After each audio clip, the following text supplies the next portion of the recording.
ท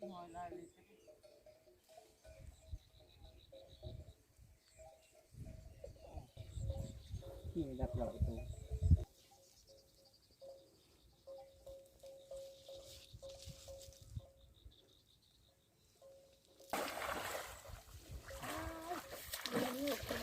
ปลาช่างใหญ่เลยนะปลายังคือเก่าบ้งขึ้นแรงบูแรงบ้านละสามและทำดิน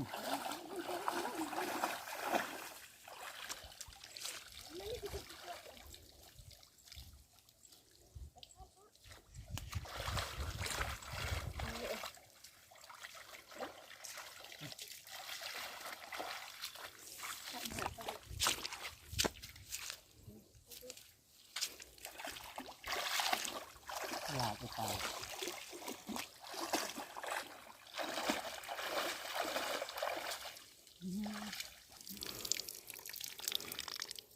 ตัวใหญ่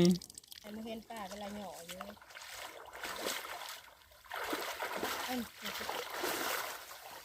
อ้า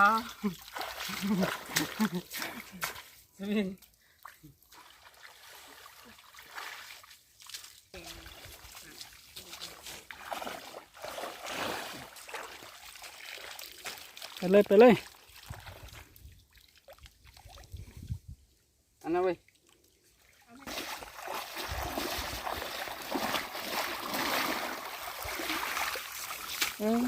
ได้ปะถกทีมดนี่ปลายังปลาเค็งเอาไว้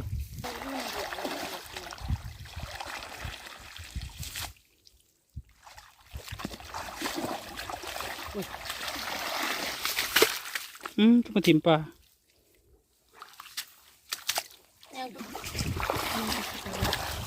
เกือบจะใช่